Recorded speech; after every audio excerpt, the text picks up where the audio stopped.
Students नमस्कार, राधे राधे। मैं हूं आचार्य मनोज कुमार। आज हम कारक के प्रकरण का एक और टॉपिक संप्रदान कारक लेकर उपस्थित हुए हैं। संप्रदान कारक अर्थात चतुर्थी विभक्ति का प्रयोग।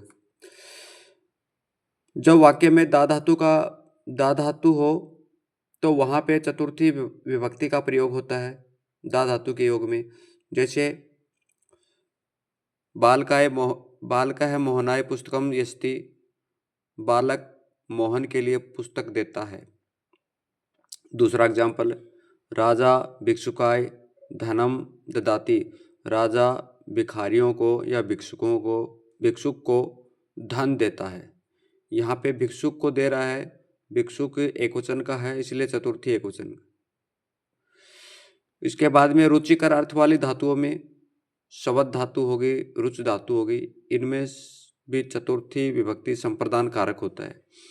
जैसे एग्जाम्पल, बालकाय मोदकम रोस्ते, बालक को लड्डू अच्छा लगता है। रुच धातु के योग में चतुर्थी विभक्ति हुई यहाँ पे। बालिकाय चाकलेहम शब्दते, बालिका चॉकलेट का स्वाद लेती है, तो यहाँ पे बालिका के लिए रुचिकर है, चाकले है, इसलिए बालिका शब्द में चतुर्थी। उसके बाद में क्रुद्ध, कुप, द्रुह, ईर्ष, असूये धातुओं के योग में संप्रदान कारक होता है।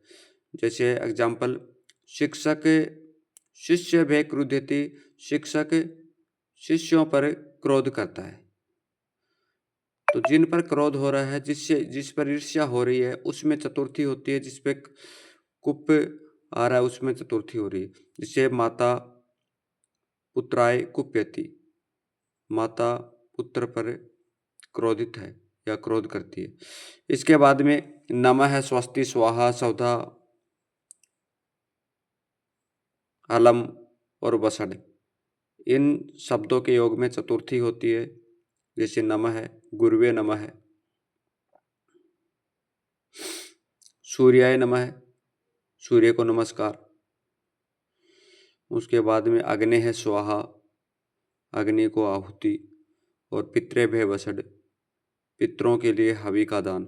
तो यहाँ पे ये धातुएं हैं, इन धातुओं के योग में चतुर्थी विभक्ति का प्रयोग हुआ है। इसके बाद में स्प्रह है, स्प्रीह धातु के योग में, स्प्रीह है चाहना, इसके योग में चतुर्थी होती है। जैसे आभूषण व स्प्रहति नारी, नारी है, स्त्री है, वो आभूषणों की इच्छा रखती है, आभूषणों को चाहती है, तो यहाँ पे स्प्री धातु के योग में चतुर्थी हुई है। इसी प्रकार से अगला पॉइंट है, नी प्लस विद धातु के योग में चतुर्थी होती है। स गुरुवे निवेदिती, वह गुरु को या गुरु के लिए निवेदन करता है, गुरु को निवेदन करता है। तो यहाँ पे जिसको निवेदन किया है, जिसके लिए निवेदन किया है, उसमें चतुर्थी होगी।